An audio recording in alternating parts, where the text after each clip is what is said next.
Let me throw the floor open to questions. If you have a question, please come up to this microphone here, the floor is now open. The system isn't necessarily broken, but the purpose of the system is not to educate, that it's basically to babysit. I'd like to get your thoughts about that. And the dumbing down of the system, again, goes right back to what I said before. We strive for mediocrity. Somewhere along the way, some doctorate or some professor, no offense, came up with the idea that, well, all the kids have to feel good about themselves. We certainly can't fail them. We can't let them know that they did not succeed and hold them back to get them some extra help. We have to pass them along. Well, by the time they're in 3rd, 4th, or 5th grade, they know, hey, I can sit back and they're going to pass me along anyway, and I don't have to do a darn thing. So this is the situation that I think we're in, and you're absolutely right. I think it is a dumbing down of the system, but it's the striving for mediocrity to make everybody the same. Next question, please. Now we have our kids going through scanners. We have cameras all over the place. Is this really conducive to learning? Can we, do we really need this kind of security? Are we really treating our kids like they're prisoners, basically? The students, they have to walk through metal detectors, and then they have to scan these IDs, and the pictures are matched with their faces. And I just don't remember all that when I went to high school. We just walked into school and went to class. So, this heightened security, it always makes me think, what are we really getting them ready for? A free society or a carceral society? Our students are compared frequently with Western European, Japanese, and other advanced societies, and found to be wanting. I'm wondering how much that has to do with the fact that we as a nation have almost doubled in size, partially because we have so many non-English speaking people coming into this country. I'm wondering if you see any impact in your particular schools. We are also still geared to an agrarian system. Kids take the whole summer off. We have about 180 days in school, and I think the Japanese are closer to 200 or 250 days, and the same thing with Europe. They're in school a lot longer. So obviously they can advance and do more than we can just because of the differences in the systems. The diversity in America is America's strength, and that really, to me, would give us an advantage over other countries in the world.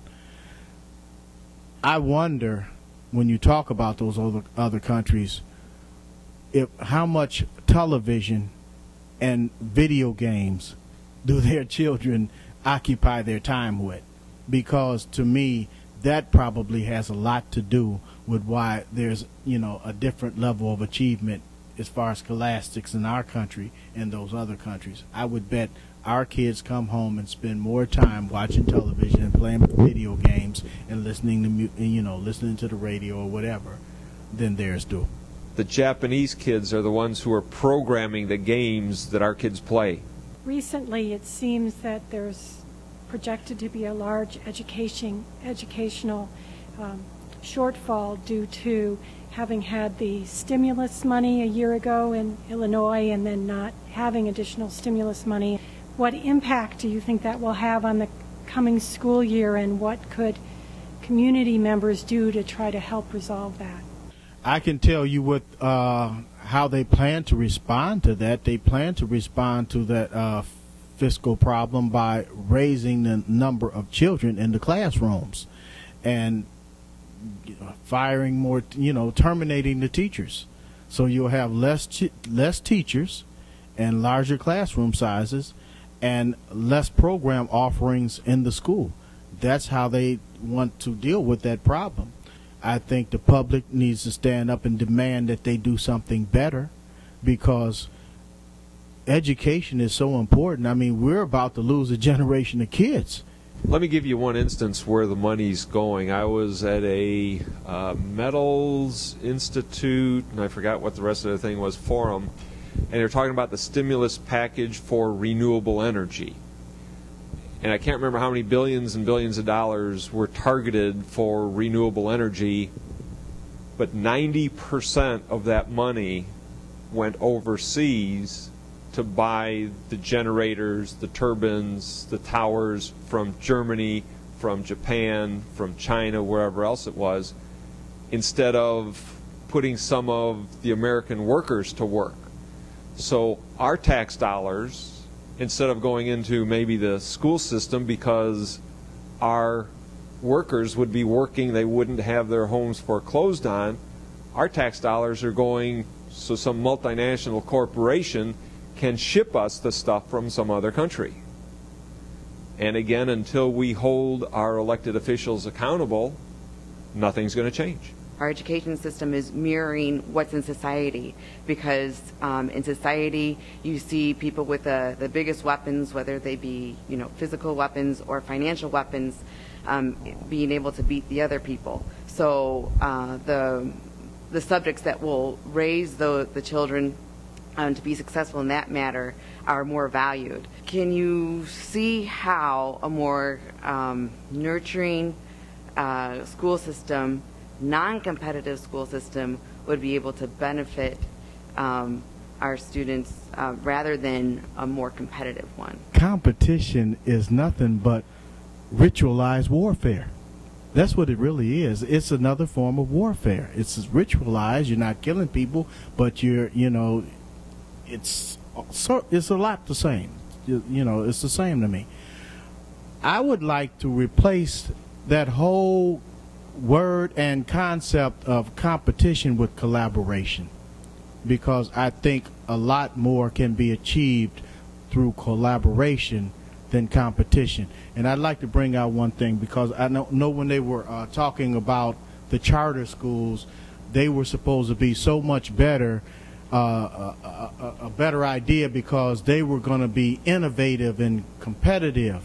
And all these new innovative ideas were going to come up and spill out into the educational system. And I was thinking, wait a minute. When you're competing with someone, you don't share ideas.